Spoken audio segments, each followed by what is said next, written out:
Bon retour sur ce plateau. Nous repassons donc la parole à Pierre Blériot pour la dénonciation de ce matin. Alors, parfois ici, la dénonciation de ce matin, en fait, c'est deux dénonciations en une. C'est le deuxième versant qui va le plus retenir notre attention.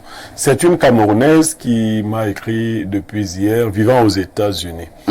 Elle va aux États-Unis sur la demande d'une cousine à elle, qui y vivait déjà, qui lui dit, bon, ben, je vais te faire venir ici.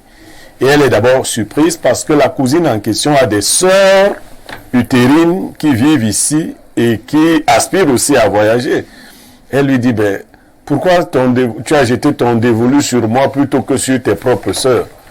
Sa cousine lui dit, non, c'est pas ton problème, je vais te faire venir. Bon, mais n'en parle pas à ma maman. Le secret donc entre les deux cousines. Finalement, elle a fait voyager. C'est une fois aux États-Unis que les deux informent la maman de celle qui vivait déjà aux États-Unis de la tractation qu'il y a eu entre les deux cousines. Et la deuxième se trouve désormais aux États-Unis. Sauf que là commencent les malheurs de celle qui venait de voyager. La maman en question va s'offusquer de ce qu'on n'ait pas fait voyager ses propres filles plus tôt et qu'on ait fait voyager sa nièce. Elle va lui parler très durement. Et à un moment donné, la maman va voyager pour aller rendre visite à sa fille là-bas. Et elle va achever le sale boulot qu'elle avait commencé, c'est-à-dire mettre la pression à sa fille pour chasser sa cousine. Incroyable. Elle va la chasser et puis bon, celle-ci se trouvant enceinte même au moment du voyage, va être récupérée par une autre Camerounaise de la zone, ressortissant de la zone anglophone, qui va l'aider dans tout ce que vous avez comme difficulté là-bas, au point qu'elle va obtenir même des facilités, un logement. Elle est donc dans son logement, elle a quelques facilités, elle accouche. Mais le logement est grand et lui revient un peu cher. Elle a donc besoin de quelqu'un qui puisse la soutenir dans le paiement de logement. C'est le deuxième versant de la dénonciation. Celle qui est rentrée des États-Unis. Oui, celle qui a été chassée. Oui, elle est revenue au Cameroun. Elle n'est pas revenue au Cameroun. C'est aux États-Unis qu'elle est restée. Elle a pu avoir un soutien. Une autre Camerounaise l'a conduite dans les réseaux qui lui permettraient d'avoir un certain nombre de facilités. Elle s'est donc installée aux États-Unis. Mais la maison, comme je le disais, était onéreuse pour elle seule. Elle s'est adjointe la colocation d'une Togolaise, cette fois-là, qui allait habiter avec elle et à qui elle a donné une chambre. Elle m'a envoyé les images de la chambre. La sœur africaine togolaise est partie de la maison il y a 2 jours. Parfait, elle a laissé la maison la chambre dans un état inimaginable. Elle m'a envoyé les vidéos. Elle ne sait pas si elle faisait du feu de bois dans la chambre. Tous les murs sont noirs, les rideaux sont cassés. C'est un piteux état. Elle l'a filmé comme pour lui envoyer la vidéo à elle. Pour dire que ma soeur, qu'est-ce que tu as fait? Elle a filmé la chambre de sa sœur africaine d'origine togolaise, mais sa propre chambre aussi pour me dire que c'est des chambres de la même maison. Maison qu'on nous a donnée toute neuve.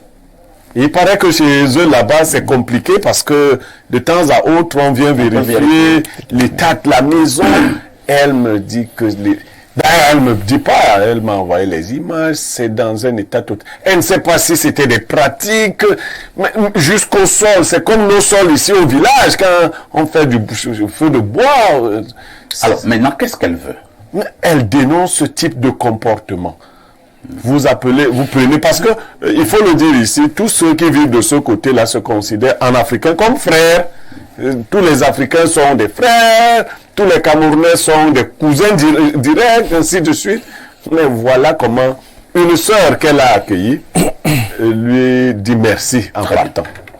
Merci Pierre Blériot. C'est vrai que vous avez commencé à le relever, hein, la dénonciation a apparemment 2 versants. Oui. Il y a le premier versant familial, où la maman de la cousine est même partie du Cameroun pour les États-Unis pour aller chasser sa nièce qui vivait dans la maison de sa fille. Et il y a l'autre versant, c'est le mauvais comportement d'une sœur togolaise, sœur africaine qu'on a voulu aider. Et là, la dame demande de l'aide, c'est ça? Non, oui, bon, pas de l'aide, hein, elle dénonce. Elle dénonce, d'accord, c'est mieux dit comme ça. Et M. Cyprien Olinga, votre commentaire?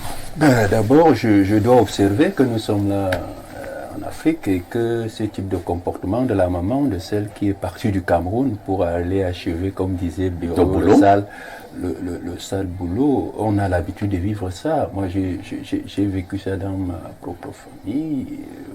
On vit ce genre de choses où vous avez quelqu'un dans la famille qui essaye d'aider, qui est parti de l'autre côté, qui a la possibilité, qui a réussi, qui a la possibilité d'aider soit ses frères, ses cousins, ses cousines. Et très souvent, justement, c'est les mamans de ces gens-là qui sont le problème. Et je vous assure que dans ma propre famille, il y a eu des cas comme ça. Bon, maintenant, elle est partie de la maison. Dieu, je crois qu'on parlera de Dieu tout à l'heure. Dieu qui est juste, Dieu qui sait faire les choses, parce que parfois quand vous avez l'impression que tout est fini, c'est là où tout commence pour vous. C'est là où Dieu commence avec sa façon de faire, de vous aider. Bon, elle a trouvé un logement, elle a estimé qu'il fallait, parce que le logement était cher, il lui fallait soit un colocataire, soit une colocatrice. Elle a choisi, elle a trouvé une Togolaise. Ce que je peux dire simplement, c'est de dire aux Africains que quand vous êtes à l'extérieur, quand vous êtes chez les autres, le même sentiment de solidarité qui anime les Africains doit continuer à vous animer, même hors de notre continent. Et que ce genre de comportement, où on a l'impression que cette Togolaise faisait cela exprès pour mettre en difficulté la Camerounaise qui l'a accueillie. Donc nous devons garder la même solidarité africaine qui nous caractérise et qui a toujours démontré aux autres que les Africains sont unis, que les Africains peuvent s'entendre autour d'un minimum. Je pense que ce type de comportement est à dénoncer parce qu'il participe justement à mettre notre compatriote en difficulté parce qu'elle sera obligée d'arranger toute seule, n'est-ce pas, tous les dégâts causés. Il faut dire que là-bas, ça ne blague pas. Et ça ne blague pas. Donc, c'est condamnable, c'est inacceptable. C'est méchant. C'est méchant à la limite. Et il faut aussi que celle-là qui a commis ce genre de forfait sache que ce type de forfait, ça se paye, ça se paye, et ça se paye cash. C'est-à-dire, vous pouvez avoir l'impression que vous avez réussi, mais elle ne sait pas comment elle va payer ça, parce que dans tous les cas, ce genre de geste ne se perd pas. Elle le paiera, elle risquera de payer au prix le plus cher. Merci, M. Cyprien. Je passe la parole au docteur Kopane, lui, qui vit justement du côté des États-Unis depuis plusieurs... non, du côté de l'Allemagne, d'accord. Docteur est du côté de l'Allemagne, toutes mes excuses, mais de toutes les façons. Vous êtes de la diaspora. Les usages en la matière ne sont pas très différents. Quel est le commentaire que vous posez sur l'attitude de la sœur africaine et maintenant le comportement de la tante de la jeune dame? Alors, le deuxième versant, l'attitude de la sœur africaine qui vivait en colocation et qui a laissé la chambre dans un état de délabrement total. Il faut dire que voyager déjà, en général, pour l'Hexagone, est un projet de vie. Un projet de vie qui doit, en réalité, être précédé de la case rééducation ou tout au moins réarmement mental. Parce que la Togolaise c'est pas tant la nationalité le problème, disons, la sœur qui laisse la chambre dans cet état-là, elle n'est peut-être même pas au courant des enjeux, de toutes les conséquences néfastes qui vont avec.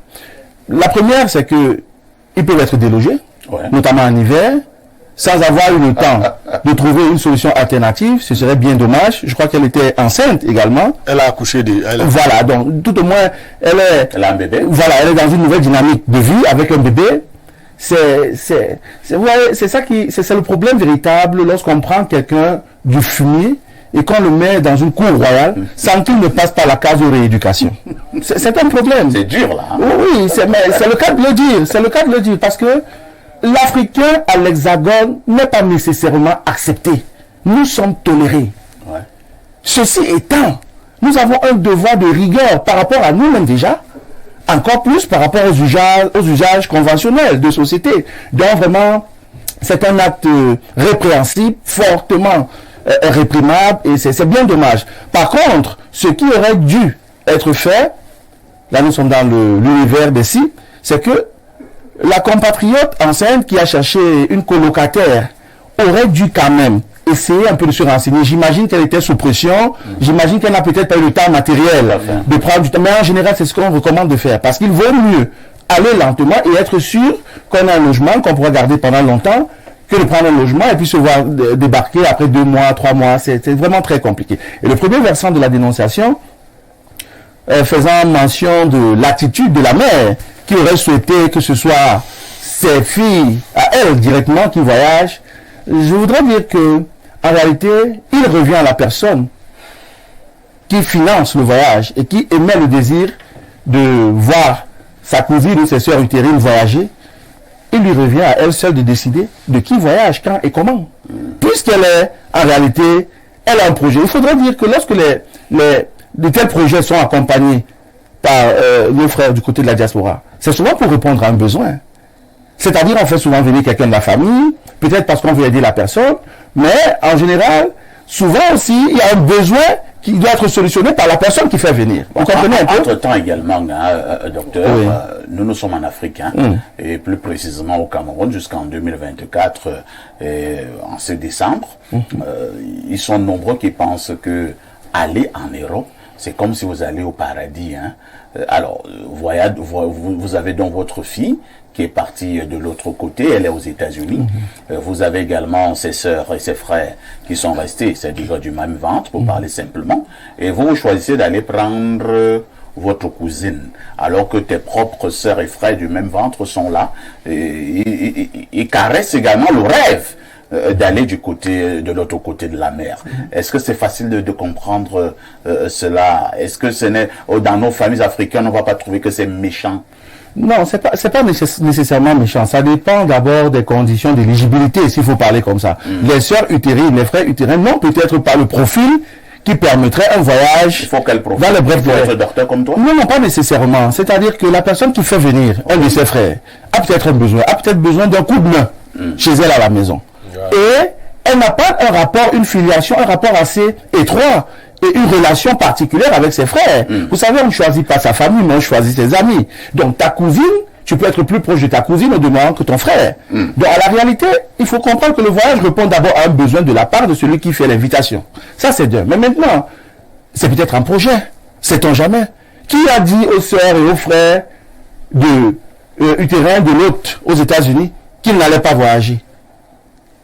Et puis, il faut déconstruire cette chose qui consiste à penser que l'Hexagone est un paradis. Non, quand vous êtes allé là-bas, vous parlez de cette manière. Non. Quelqu'un m'a dit qu'il faut laisser d'abord s'y partir. Non.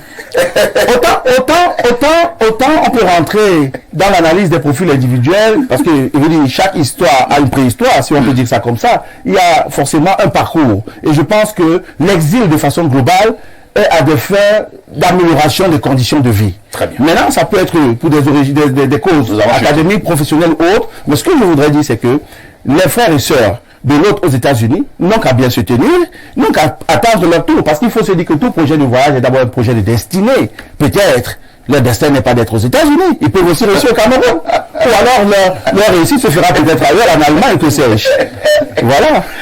Donc, tes frères t'écoutent. Je le sais, je prends ça sur moi. Alors, Alain Doc, le docteur est dur, hein? Il est dur, le réaliste.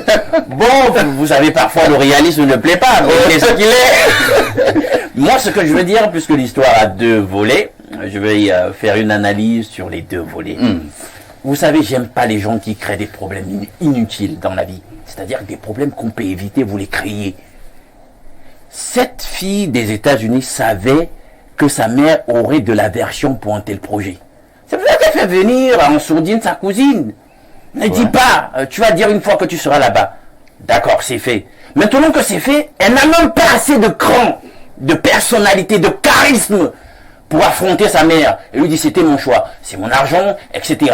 Tu fais avec, tu respectes mes choix. Elle n'a pas la personnalité. Elle crée un problème inutile qui pouvait être évitable. Tu as mis du paquet, tu as investi ton argent pour faire venir la cousine. Maintenant qu'elle est là, maman arrive pour un voyage aussi. Puis tu laisses maman la renvoyer, la mettre dans la rue. Mais non, c'est impardonnable. Ce qu'elle a fait, c'est pas sérieux. Je suis d'accord. Même la sagesse, puisqu'on y arrive bientôt, La sagesse biblique, quelque part, dit, écoute, si tu veux te lancer dans un projet, assure-toi que tu as les moyens d'aller jusqu'au bout. Comment tu abandonnes un chemin? Ça n'a pas de sens. On dit qu'on va se moquer de toi. Tu as commencé, on va... la parole, je paraphrase, la parole biblique dit, on viendra même formuler des paroles proverbiales sur ton projet pour dire, regardez, il y a un tel qui a commencé à faire ci, il n'a pas fini. C'est ce qu'elle a fait. Comment tu peux commencer une action, ma foi, qui se voulait noble, puis en coup de chemin, tu montres que tu n'as pas de flegme, tu n'as pas de charisme, tu n'as pas de personnalité. Non, ça, vraiment, c'est que Alain Douk, en allant chasser cette fille des États-Unis, de cette façon, elle était maintenant à la merci de tout. Là-bas, ce n'est pas. Je te renvoie la question parfaite. Est-ce que c'est pas un tout petit peu quelque chose qui se rapproche d'une volonté d'en découdre de genre la mort avec. On peut aller dans de telles conditions. Pourquoi? Dans un univers plutôt compliqué, vous vous rendez compte? Le docteur parlait tout à l'heure des hivers. Si la mer était arrivée, je sais pas moi, là vers l'automne, et puis on n'est pas loin de l'hiver, c'est là où on chasse la porte. On te met à la porte. C'est quand même incroyable. Et tu es enceinte, et ainsi de suite. C'est quand même incroyable ce qu'elle a fait. Tu pouvais trouver la mort là-bas. Non, il ne fallait même pas qu'elle commence ce projet. Vraiment, c'est lamentable. Donc on condamne d'abord celle qui a fait partie. Moi, je la condamne. Je sais pas ce que le grand Blériot dira tout à l'heure. Ce que... Oui. Je dis que moi, je la condamne de la plus ferme des façons. T'as pas de charisme, reste tranquille. Ne fais pas des choses qui te dépassent. Maintenant, pour l'autre africaine. Voilà. Pour l'autre africaine, vraiment, comme ça, chérie. Tu as déjà conçu, tu sais que vraiment, fais attention. Il y a des gens, c'est des vrais porcs. Hein?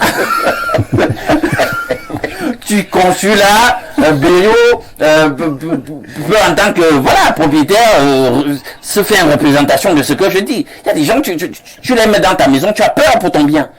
Parce que les gars, vraiment, ils se comportent pas du genre, attention, c'est le bien de quelqu'un, je dois prendre toutes les mesures pour que vraiment le jour où je sors de cette... Que ce soit dans les oreilles. Que le bailleur ne se plaigne pas de moi. J'ai souvent lu quelque chose, je t'interromps pas, Alain Douk, au niveau, permettez-moi, de l'entrée de certaines toilettes dans certains édifices publics, c'est pas moi, on écrit, je vais paraphraser, que cher monsieur, chère dame, en entrant dans cet endroit, laissez cet endroit propre comme vous l'avez trouvé. Ah, c'est une excuse. Ça m'a toujours touché, Et moi, quand j'entre souvent quand je lis cela, j'ai dit parfait. Quand tu entres dans ces toilettes, c'était propre. Voilà. Il faut laisser ces toilettes propres. Et voilà, les porcs, ils ne s'en tiennent pas à ça, ils font comme ils veulent. Et puis, je sais pas, quelqu'un on peut aller dans cet acte, vous savez, nos frères aussi. Non, on va pas aller dans ce niveau. Pierre Blériot, il y a un mec, que faisons-nous en pareille circonstance sur ces deux volets de la dénonciation de ce matin? Bon, parfois, je souffre personnellement parce que les gens me disent tout le temps, non, on veut agir comme toi. Je sais pas comment moi j'agis. Je commence à apprécier Moulema depuis quelque temps. Moi, quand je veux aider quelqu'un, mes parents n'ont rien à dire là-dessus. Moi, Niamek. Ils sont... Je sais pas. C'est pas vous qui m'avez donné l'argent.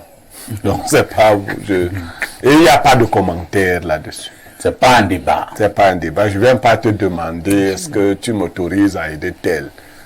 Je suis même encore plus complice à mon papa, mon géniteur, que à ma maman même. Je ne demande même pas. Je ne demande même pas. Je n'informe même pas.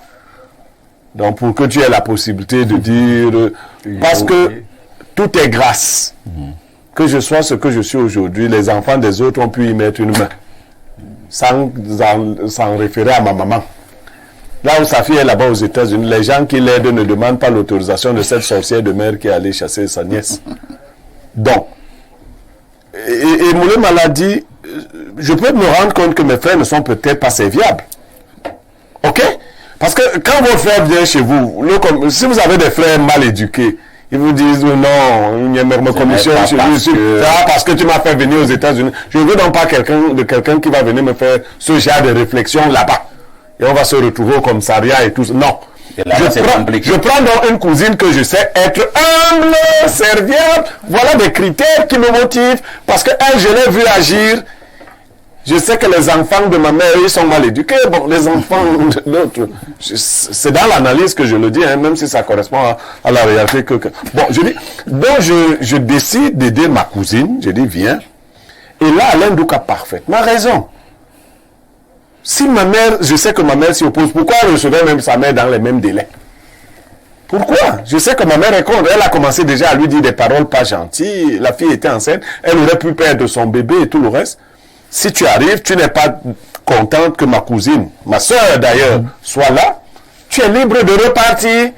Et là, il faut être ferme. Bon, pour vous qui ne savez pas encore agir. Parce que moi, je n'ai pas ce problème. Mais vous qui ne savez pas encore agir, si tu te rends compte que ta mère met ta soeur mal à l'aise, tu lui dis, maman, tu n'es pas venu ici pour ça.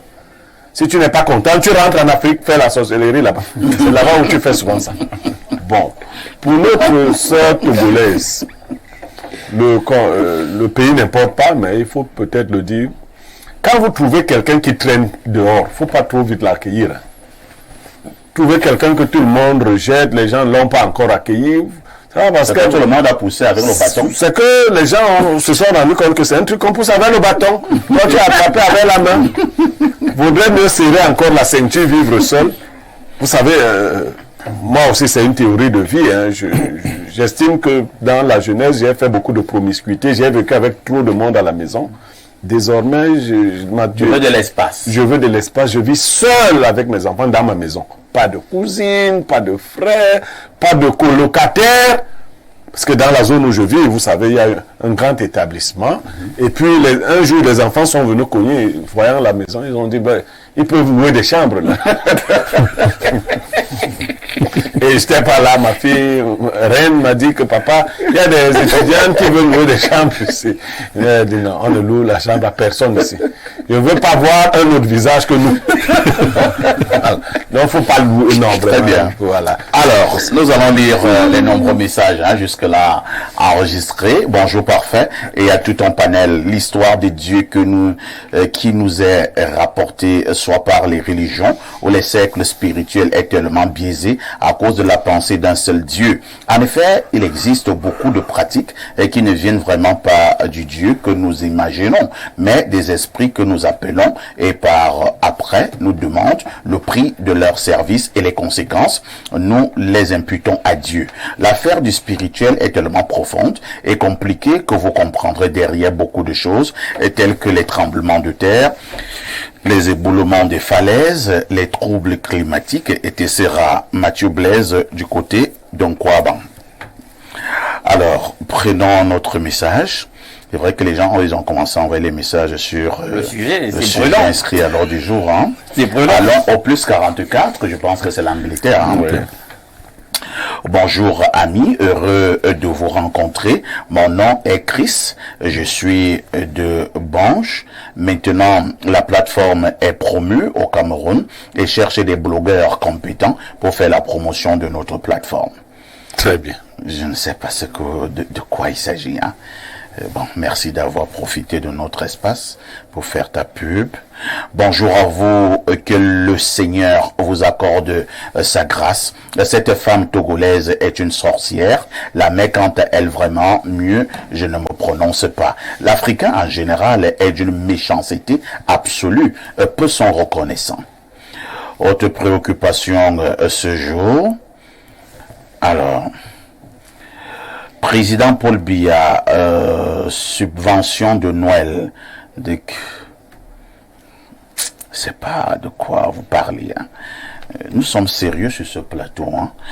Bonjour à vous, c'est Saboko Georges Niemek, ouvert mon esprit avec ces interventions. Je pense qu'il a envie de dire bonjour à vous. C'est Saboko Georges. Niemek ouvre mon esprit avec ses interventions. Je suis fier de lui. Je pense qu'en fait, c'est ce qu'il a envie de dire. Tu as dit ça pour lui, ça va? Ouais, mais ça me donne beaucoup de travail, Bliorio. Est-ce qu'on me paye également ici pour reformuler les phrases? Ce sont nos téléspectateurs privilégiés. Ah bon, hein? Si c'est ça le privilège. Qu'est-ce qu'ils font encore ailleurs? Ils sont ici aussi pour être formés comme ça. Alors, quelqu'un dit Aïe Moulema, c'est une chanson de l'artiste Lisati et non Charlotte Mbango. Oui, oui, vous avez raison. Vous avez raison.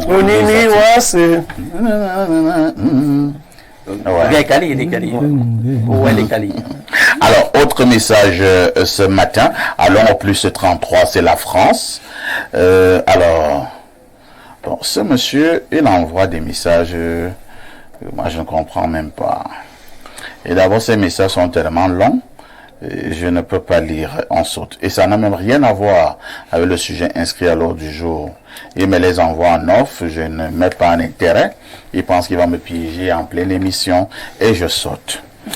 Bonjour bien-aimé, ton repas spirituel est servi, Jean 15, 13. Et il n'y a pas de plus grand amour que de donner sa vie pour les autres. Dieu est amour, c'est pour ça que l'amour doit être au centre de toutes nos actions. Amen. Bonne journée de jeudi. Formidable. Merci. Vous n'intervenez pas sur la dénonciation, vous voulez seulement parler de Dieu.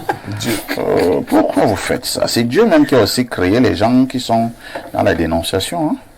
Alors, prenons cette autre préoccupation. Oh là là. Bousculade là. Bonjour monsieur Parfait Haïssi et monsieur Niemek. Je suis votre émission chaque jour et j'apprécie beaucoup ce que vous faites au quotidien. Je regarde jeune et j'ai une petite porcherie de 8 porcelets et en ce moment je manque de petits moyens pour leur acheter l'aliment en provendérie. S'il vous plaît, aidez-moi, je vous en prie. Une aide de 30 000 francs, je vous en prie. Moi, je suis ici pour donner les conseils aux gens, et non pour donner de l'argent. Et moi pour les sagesses du jour. Voilà. Les choses sont bien arrangées ici, pas de désordre. Alors, bonjour monsieur Haïssi, ainsi qu'à votre panel. Vous avez également le salut et le soutien du fan club Alain Douk de Bomono, Bambengue à Douala. Sam de Douala, bonne émission à vous. Ah, Alain Douk a déjà tout en fan club. Bravo Alain Douk. Autre message et ce jour, allons au 222. Le 222 la Mauritanie. La Mauritanie. Bonjour Parfait ici et le Marc Brice de la modération et le Samuel Eto'o de la consultation. Vous êtes d'accord que vous êtes le Samuel Eto'o de la consultation? Tout à fait, tout à fait. Quand il joue. Ah bon? Pas quand il manage. Non. Ah bon? Quand il joue. Pour la dénonciation, je pense que la sœur camerounaise a mis la main sur quelque chose qu'on touche qu'avec le bâton. Bonne émission, c'est Évariste depuis Nouadhibou qui envoie donc ce message. Une touche pause s'impose.